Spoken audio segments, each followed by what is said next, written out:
Dear students, நம்ம தேசத்தில் மக்கள் நல்ல வழியில் தர்மத்துடன் எப்படி வாழணும்னு சொல்வது 2 இதிகாசங்கள், ராமாயணம் மற்றும் மகாபாரதம்.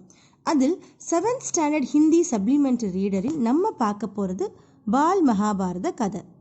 வாழ்க்கைக்கு தேவையான நெறிமுறைகளை கற்றுத்தரும் இந்த கதையை சாப்டர் வைஸாக நாம் தெளிவாக பார்க்க போகிறோம்.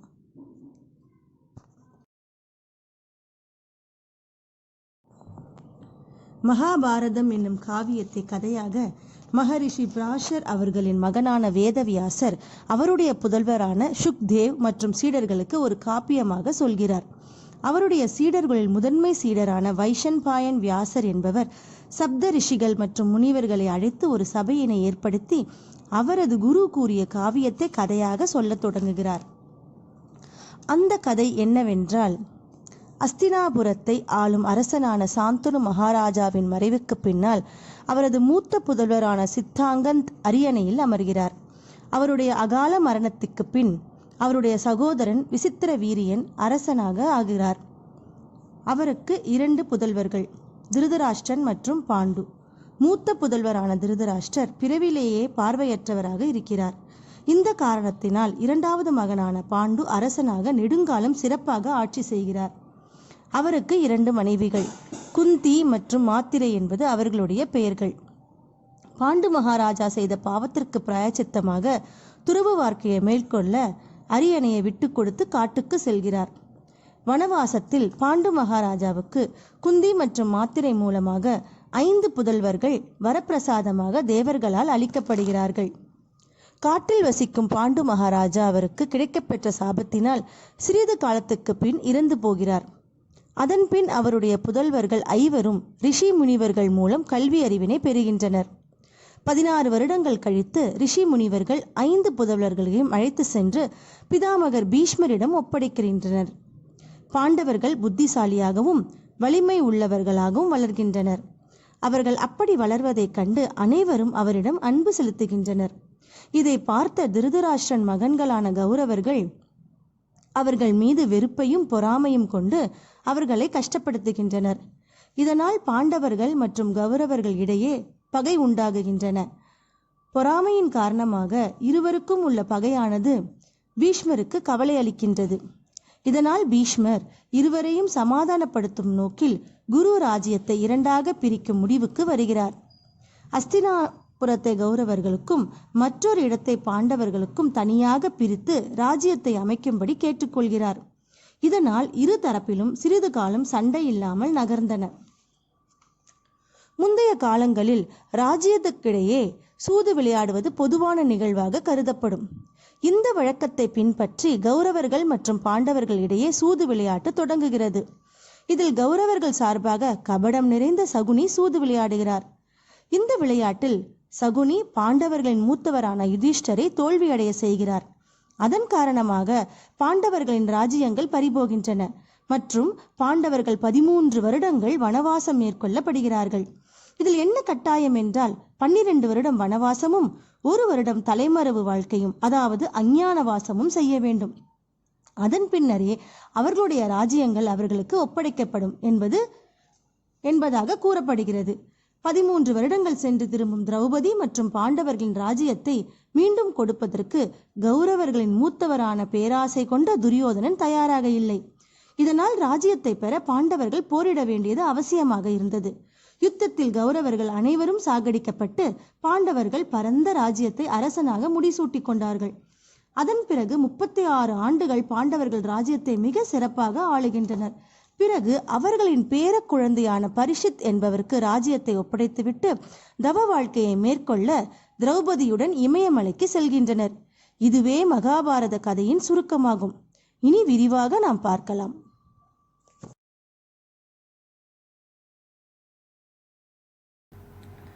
நம்ம இப்ப பார்க்க போற சாப்டர் தேவவிரத். பிதாமகர் என்று சொல்லும் பீஷ்மரோட பெயர் தான் தேவவிரதர். அந்த தேவவிரதர் பற்றி தான் இந்த சாப்டர்ல நம்ம பார்க்க போறோம். गंगा एक सुंदर युवती का रूप धारण किए नदी के तट पर खड़ी थी. उनके सौंदर्य और नव यौवन ने राजा शांतनु को मोह लिया था.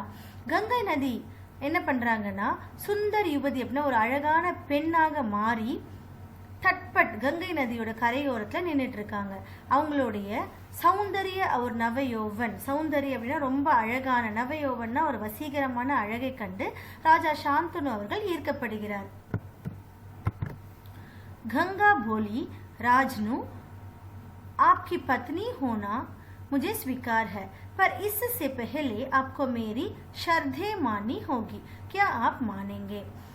அவருடைய அழகில் ஈர்க்கப்பட்ட அந்த ராஜாவை பார்த்து கங்கா என்ன கேட்குறாங்க அப்படின்னா, உங்களுடைய மனைவி ஆவறதுக்கு எனக்கு ஸ்வீக்கார், எனக்கு சம்மதம் தான். ஆனால் அதற்கு முன்னாடி நீங்கள் என்ன பண்ணணும்னா, மேரி ஷர்தேனா என்னோட கண்டிஷன்ஸ், என்னுடைய கட்டளைகளை நீங்கள் வந்து மான்னி ஹோங்கி, நீங்கள் வந்து அதுக்கு சம்மதிக்கணும். நீங்கள் சம்மதிப்பீங்களா அப்படின்னு கேட்குறாங்க. ராஜா ने कहा अवश्य। राजा शांतनु ने गंगा की सारी शर्तें मान ली और वचन दिया कि वह उनका पूर्ण रूप से पालन करेगा। கங்கையோட அந்த கண்டிஷன் எல்லாமே அவங்க மான்லி அப்படின்னா அவர் ஒத்துக்கிறாரு. ஒத்துக்கிறது மட்டும் இல்லாமல் அவர் என்ன பண்றாரு, வச்சந்தியான வாக்கும் அளிக்கிறாரு. உங்களை அந்த கண்டிஷனை கண்டிப்பா நான் காப்பாற்றுவேன் அப்படின்னு வாக்கும் அளிக்கிறாரு. ராஜா சாந்தனு கங்கா की सारी शर्तें मान ली, எல்லா கண்டிஷனுமே அவங்க ஒத்துக்கிறாங்க. समय पाकर गंगा ने शांतनु के कई तेजस्वी पुत्र हुए, परंतु गंगा ने उनको जीने नहीं दिया. காலங்கள் செல்ல செல்ல, சமய பாக்கர் காலங்கள் செல்ல செல்ல கங்கா நதிக்கும் சாந்தனு மகாராஜாவுக்கும் நிறைய தேஜஸ்வினா வலிமையான குழந்தைகள் பிறக்கிறாங்க. ஆனா ஒருவரையும் கூட கங்கா நதி வந்து உயிரோட விடவில்லை. बच्चे के पैदा होते ही वह उसे नदी की बहती हुई धारे में फेंक देती थी और फिर हंसती मुस्कुराती राजा शांतनु के महल में आ जाती थी.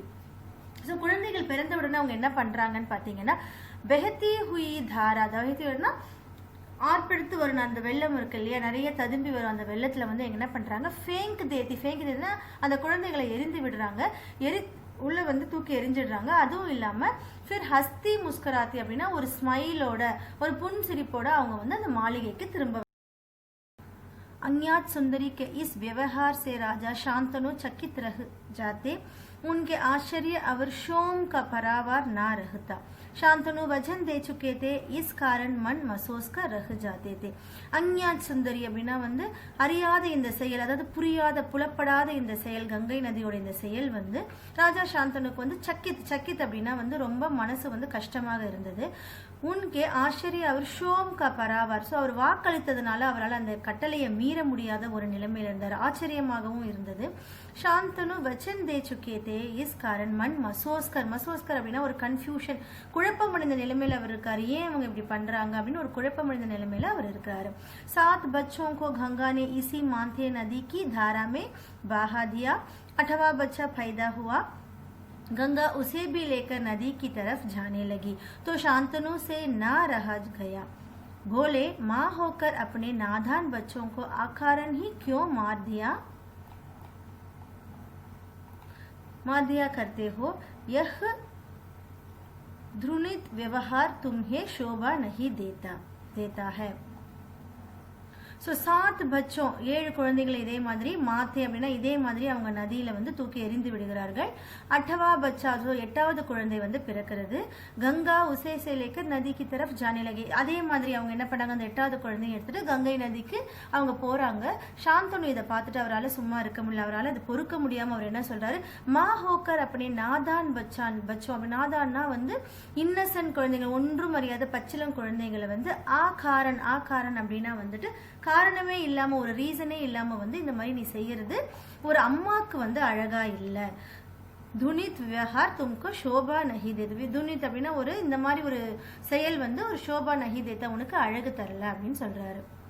राजा की बात सुनकर गंगा मन ही गन मुस्कुराई, परंतु क्रोध का अभिनय करती हुई बोली, राजन क्या आप अपना वचन भूल गए हैं? मालूम होता है कि आपको पुत्र से ही मतलब है, मुझसे नहीं. आपको मेरी क्या परवाह है? ठीक है, पर शर्त के अनुसार मैं अब नहीं ठहर सकती. ஸோ ராஜா இந்த மாதிரி சொன்ன உடனே கங்கை நதி என்ன பண்றாங்க, மன் முஸ்குராத்தி, மனசுக்குள்ளேயே ஒரு புன்சிரிப்பு சிரிச்சுக்கிறாங்க.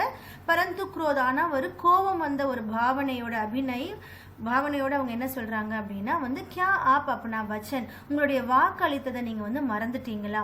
மாலும் ஹோத்தா ஹை கி ஆப்கோ புத்திர சே ஹி மத்லப் ஹை, எனக்கு நல்லா தெரியும் உங்களுக்கு வந்து உங்க குழந்தைங்க மேலதான் வந்து அக்கறை இருக்கு, என்னிடம் இல்ல. ஆப்கோ மேரி கியா பர்வாவ், நீங்க ஏன் என்ன கேர் பண்ணணும், நீங்க எதுக்கு எனக்கு அக்கறை காட்டணும்? ठीक है पर शर्त के अनुसार, ஆனா அந்த கண்டிஷனுக்கு ஏத்த மாதிரி நான் இப்ப என்ன பண்ண போறேன்னா, நான் இனிமே இருக்க போறதுல ठहर सकती। हाँ, आपके इस पुत्र को मैं नदी में नहीं फेंकूंगा, நான் ஆனா இந்த குழந்தைய வந்து நான் நதியில விட மாட்டேன், நான் என்ன பண்ண போறேன், इस अंतिम बालक को मैं कुछ दिन पालूंगी और फिर पुरस्कार के रूप में आपको सौंप दूंगी। ஆனா இந்த குழந்தைய நான் என்ன பண்ண, கடைசி குழந்தைய இந்த பாலகனை நான் என்ன பண்ண போறேன் அப்படின்னா, நான் கொஞ்ச நாளைக்கு வளர்ப்பேன், நல்லபடியாக வளர்த்து அதுக்கப்புறம் நான் என்ன பண்ணுவேன், புரஸ்கார் அப்படின்னா வந்து ஒரு பரிசு, ஒரு அவார்டு மாதிரி நான் உங்களுக்கே அவனை வந்து உங்க கையிலேயே நான் அவனை திருப்பி ஒப்படைப்பேன் அப்படின்னு சொல்றாங்க। यह कहकर गंगा बच्चे को साथ लेकर चली गई। यही बच्चा आगे चलकर भीष्म पितामह के नाम से विख्यात हुआ। ஸோ அந்த மாதிரி சொல்லிட்டு கங்கா நதி என்ன பண்றாங்க, அந்த குழந்தையை எடுத்துட்டு சாத் லேக்கர் குழந்தையுடன் எடுத்துட்டு சலி கை யஹி பச்சா, ஸோ பிற்காலத்துல இந்த குழந்தை தான் பீஷ்மர் பிதாமகர் அப்படின்ற பேர்ல வந்து அழைக்கப்படுகிறார், குறிப்பிடப்படுகிறார்। விக்யாத் அப்படின்னா குறிப்பிடப்படுதுன்னு அர்த்தம்। गंगा के चले जाने से राजा शांतनु का मन विरक्त हो गया।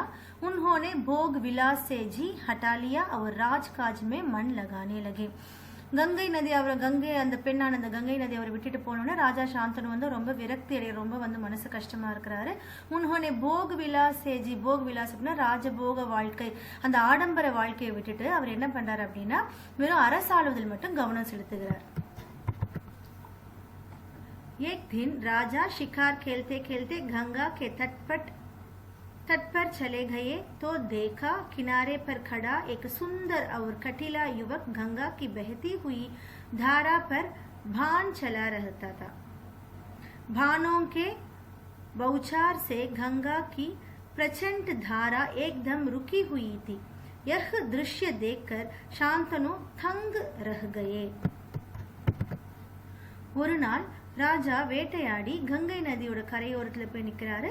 அந்த கரையோரத்துல அவர் பார்க்கும் காட்சியானது, ஒரு அழகிய ஒரு வலிமை மிகுந்த வாலிபன் என்ன பண்றாங்க அப்படின்னா, கங்காவுடைய அந்த நீர் ததும்பி வரும் அந்த நீர்நிலையில அவருடைய வில்லினை கொண்டு அவர் வந்து அம்பு விடுறாரு। அந்த அம்பு என்ன பண்ணுது அப்படின்னா, பௌச்சார் சே கங்கா கி பிரச்சண்ட் தாரா ஏக்தம் ருக்கி ஹுயி, ஸோ அவரோட அம்பு என்ன பண்ணுச்சு அப்படின்னா, அவரோட அந்த அம்பின்ல அந்த ஷவர் வந்து கங்காவுடைய அந்த நதியவே வந்து ஒரு நிமிஷம் அப்படியே நிக்க வைக்குது। यह दृश्य देखकर शांतनु दंग रह गए। सो இந்த ஒரு காட்சியை பார்க்கும்போது சாந்தனு அவர்கள் அதிர்ச்சி அடைந்து அங்க உறைந்து போய் நிற்கிறார்। इतने में ही राजा के सामने स्वयं गंगा आकर उपस्थित हो गई। गंगा ने युवक को अपने पास बुलाया और राजा से बोली, राजा पहचाना मुझे और इस युवक को, यही आपका और मेरा 8वां पुत्र देवव्रत है। ஸோ இந்த மாதிரி நடந்துட்டு இருக்கும்போது கங்கா அந்த இடத்துல வருகை தராங்க। உப்ஸ்தித் அப்படின்னா வந்து பிரசன்ட் பண்றாங்க, தன்னை பிரசன்ட் பண்றாங்க, வருகை தராங்க।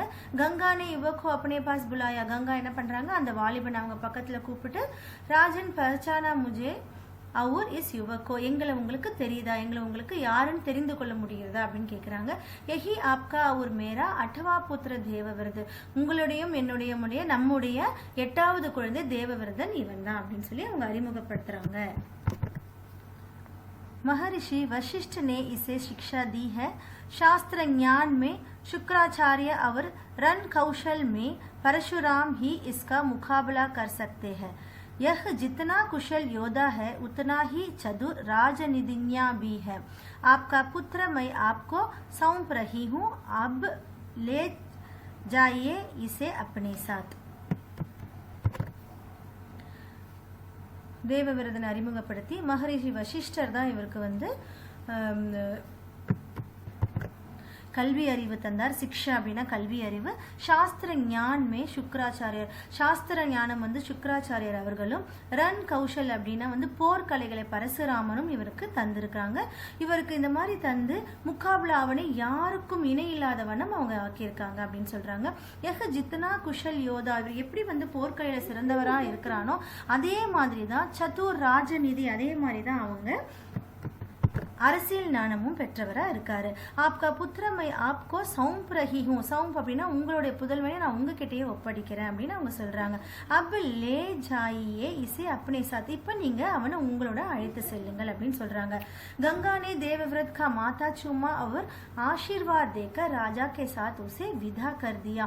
கங்கா தேவவிரதருக்கு ஆசீர்வாதம் கொடுத்து, மாதா சும்மா அப்படின்னா வந்து நெற்றியில முத்தம் கொடுத்து, ஆசீர்வாத் தேக்கர் ஆசி வழங்கி, விதா கர்தியா, விதா கதையானா அங்கிருந்து விடைபெறுறாங்க. தேவவிரதனை வந்து அவருடைய தந்தை கிட்ட விட்டுட்டு அவங்க வந்து விடைபெறுறாங்க.